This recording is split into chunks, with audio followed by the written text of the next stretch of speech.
digital marketing itu ada 9 kategori.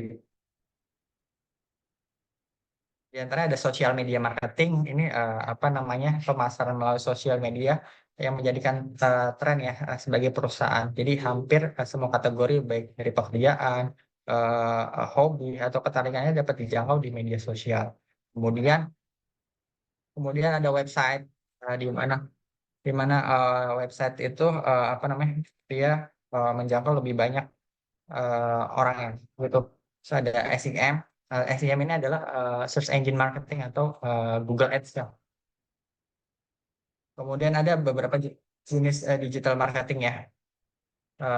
Jenis digital marketing ada digital advertising, terus ada email marketing, ada viral marketing, ada mungkin kalau Bapak Ibu familiar dengan TikTok atau Shopee atau Tokopedia, mereka membuka affiliate marketing, di mana kita cukup kasih margin yang cukup besar, itu nanti biasanya para influencer atau orang-orang tuh mau tuh mempromosikan eh, toko kita gitu. Nah, sebetulnya sesimpel ini Bapak Ibu, apa namanya, penerapan di digital marketing itu cuman perhatikan dua core-nya, produk dan marketnya. Jadi ibaratnya kalau Bapak Ibu punya produk sebagus apapun, tapi kalau nawarinnya apa, nggak di market yang pas, ya nggak bakal laku. Tapi kalau Bapak Ibu punya market yang pas, tapi nggak punya produk yang pas, itu juga percuma. Contohnya nih, saya punya kelas misalkan essay ya, paling murah apa namanya, eh paling murah se marketplace gitu itu 2 juta, cuman marketplace-nya tuh nggak bisa, nggak apa namanya, ternyata saya tawarin ke market yang cari barang murah gitu, nah itu nggak cocok juga. Terus sebaliknya, apa namanya, saya punya market apa di komplek toko saya tuh orang-orang apa namanya, high class ya, cuman ternyata ditawarin produk-produk yang apa namanya, middle low gitu ya, itu juga kurang pas. Jadi kuncinya dua aja sih, apa namanya, selama produk dan marketnya flop, ini tuh kayak apa? Kalau di film itu yin dan yangnya ya, itu kayak dia apa namanya, pasti bisa closet gitu. Nah, caranya gimana? Jadi misalkan nih, apa namanya, jika Bapak Ibu nih udah punya produk yang berarti stepnya tuh tinggal menentukan marketnya. Jadi marketnya itu apakah secara demografi itu tuh apa namanya, eh, cocok atau enggak gitu. Terus habis itu riset kompetitor. Jadi kompetitor-kompetitor yang mungkin di Tokopedia dalam apa, marketplace atau Google Bisnis dalam radius sekian itu cocok atau enggak gitu. Kemudian pastikan mungkin kalau kita di marketplace itu kita menjual produk yang emang laku gitu. Contoh misalkan nih, kita langsung praktek aja ya. Kita langsung praktek aja untuk sebentar. Saya share screen sebentar, saya share screen sosial media.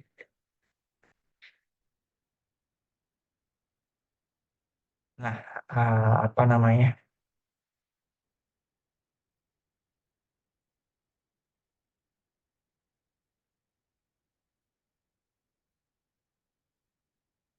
Nah, kita langsung cek nih berdasarkan misalkan di marketplace apa, by ulasan misalnya. Nah, jadi tuh produk-produk apa sih yang memang mesin cuci yang paling laris dan diminati gitu di kelasnya gitu. Jadi apa namanya, kita bisa eh, cek dan kita cocokin nih. Misalkan memang secara barang nih untuk nextnya apa namanya, ternyata yang kita untuk forecasting 3 sampai 4 bulan lagi. Jadi secara stok ini yang kita apa ya, kita banyakin nih Bapak Ibu untuk nanti istilahnya jadi produk kita ya gitu. Saya share screen lagi.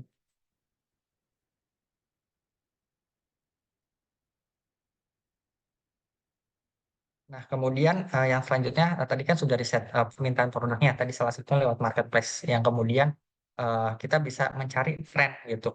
Apa namanya? Apa sih produk-produk yang memang sekiranya mungkin kalau di industri fashion ya, saya harusnya sih di industri elektronik juga sama ya. Mungkin kayak barang yang mungkin apa setahun lalu itu populer, ada kemungkinan populer lagi. Atau mungkin kayak saya mau nyetok apa barang tipe atau merek B nih, kira-kira penjualannya gimana ya? Nah itu kita bisa cari nih apa trennya. Jadi contohnya nih,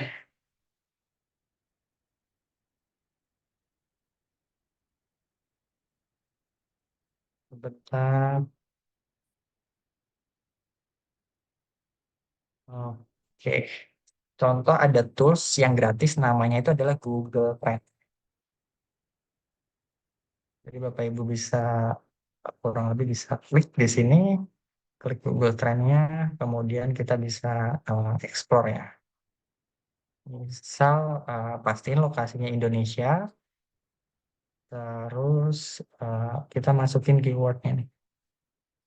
Keywordnya misalkan mesin cuci smart, ya kan? Nah, kita cari term waktunya nih. Misal dalam 5 tahun terakhir gimana sih mesin cuci saat? Oh, sebetulnya kalau kita lihat dari tarik garis lurus itu mungkin ada penurunan tren gitu, gitu. Jadi bisa apa? Tapi nggak terlalu tajam gitu. Kalau kita cari yang lebih ekstrim ya, mungkin di luar industri elektronik. Karena basicnya dulu itu juga saya dropship Bapak Ibu, jadi kayak sering riset produk-produk yang bakal tren. Mungkin apa ya produknya, mungkin ada yang mau nyumbang ide itu produk-produk mungkin yang mau kita tes. Oh, es kepal Milo misal. Nih, misalkan saya mau jualan es kepal Milo nih, masih bagus nggak ya Mas Dika? Itu kalau dilihat mungkin kalau mau kayak lebih jauh lagi biar kelihatan. Nih, kalau kita lihat dalam tadi kan mungkin kayak grafiknya tuh terlalu tinggi ya, terlalu pendek gitu. Nah, kalau kita tarik lebih jauh lagi, puncak puncak-puncaknya laris es kepal Milo tuh di 2018 gitu. Setelah itu kayak ada tren penurunan gitu. Nah, ini yang mungkin apa ya jadi landasan kita nih untuk apa namanya forecasting produk. Terus oke, kita lanjut lagi ke tadi mungkin agak lompat-lompat ya Bapak Ibu. Karena memang kalau nggak praktek apa namanya kurang bisa dapat pemahaman. Nah, kemudian di riset produk nih, jika sudah tahu marketnya, berarti kan apa nih case-nya itu apa namanya seperti yang tadi sudah saya bilang. Ya, misalnya kita udah tahu nih produk yang lagi populer mesin cuci yang brandnya Sharp, kita cek nih ke distributor gitu, apakah bisa kapasitasnya apa namanya masih ready banyak gitu, apakah layanan terservisnya apa juga cukup oke gitu, Buka jangan apa? sampai mungkin nanti ketika kita genjot produk apa produknya layanan after sales-nya agak kurang gitu. Jadi mungkin nanti Hah? menjadi Udah naik beban angkot juga tadi.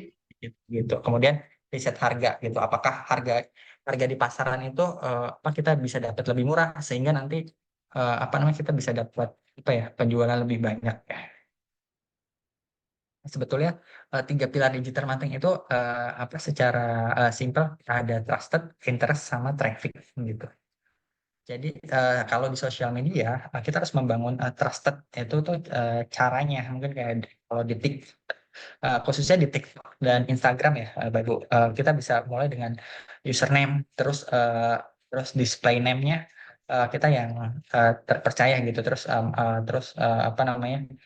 Biasanya memang agak sedikit susah kalau memang sosial media kita tuh masih baru. Itu biasanya orang juga kadang agak agak ragu ya kalau apa namanya berbelanja ternyata kok followersnya baru 50 kan gitu kayak 1000-an. Nah itu kayak apa namanya agak pengalaman saya handle media itu memang agak susah kalau kita startingnya mencapai mungkin 5.000 sampai 10.000 ya. Ketika kita udah ngehit 10.000 itu kayak bangun trustnya cukup cukup cepat gitu. Kemudian untuk membangun trust juga ada bio-nya biasanya apa bio-bio di Instagramnya. Kemudian tipe kontennya udah banyak belum kayak gitu. Terus seberapa banyak engagement dari konten tersebut gitu. Nah, interest interest itu adalah sesimpel membuat audiens tertarik dengan akun kita. Misalkan akun kita itu dalam beberapa konten ya, ada konten video, audio, gambar, ataupun teks. Kemudian sebentar. Dan traffic yang selanjutnya ketika kita konten sudah terpercaya terus apa sudah bisa mendatangkan apa interest yang cukup, kemudian kita harus juga bisa traffic. Traffic itu adalah definisi membuat audiens itu berkunjung ke akun kita, baik itu ke website atau sejenisnya. Nah, caranya apa namanya, bisa dengan melakukan interaksi, kemudian biasanya kalau konten-konten kita oke itu mungkin Bapak Ibu familiar dengan istilah FYP ya, atau apa reelsnya itu masuk di berandanya Bapak Ibu meskipun kita belum berteman gitu. Nah, selanjutnya selain cara-cara organik membuat konten yang oke, kita juga bisa beriklan gitu di sosial media.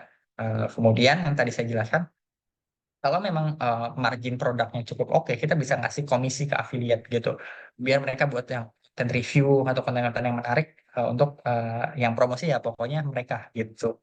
Jadi ya apa kuncinya sih sebetulnya di margin yang seksi ya sebetulnya. Makin apa cukup oke, biasanya affiliate tuh makin mau promosiin. Jadi, nah ibarat bangun resto nih, trusted itu tuh orang mau berkunjung ke restoran kita itu karena bangunannya gitu cukup oke. Nah, terus interest itu adalah apa namanya orang-orang betah di akun di toko online kita itu ibaratnya kayak kenapa orang tertarik atau betah ya karena furnitur dalam restonya itu nyaman, terus menu-menunya juga bikin orang enjoy ya. Kemudian tentunya apa kenapa orang berbondong-bondong datang ke restoran kita ya tentunya karena dipromokan itu.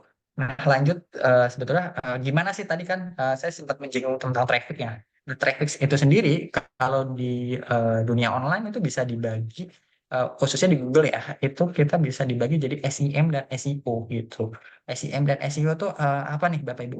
Itu SEM itu adalah yang tiga teratas kalau Bapak Ibu searching di sosial media gitu. Itu dia itu ada tulisan ADS atau iklan ya, jadi tergantung settingannya.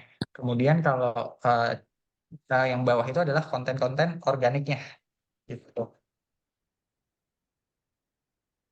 Nah, tadi sedikit tips untuk gimana sih biar apa namanya SEO atau SEO di websitenya Bapak Ibu ini bagus. Itu tentunya ada riset eh, apa keyword-keyword yang mendatangkan apa namanya mendatangkan traffic gitu. Contohnya tadi misalkan toko elektronik terdekat atau mungkin eh, apa namanya mesin cuci, SAP tadi kan. Terus setelah itu halamannya itu harus dioptimasi juga gitu. Mungkin ini sangat teknikal sekali ya, tapi saya ngasih pengetahuan aja. Nanti mungkin nextnya Bapak Ibu bisa hire orang yang lebih expert untuk menjalankan atau dioptimasi itu karena apa tekniknya agak cukup kompleks tapi apa namanya bisa lebih apa ya bisa lebih oke gitu untuk beberapa poin ini.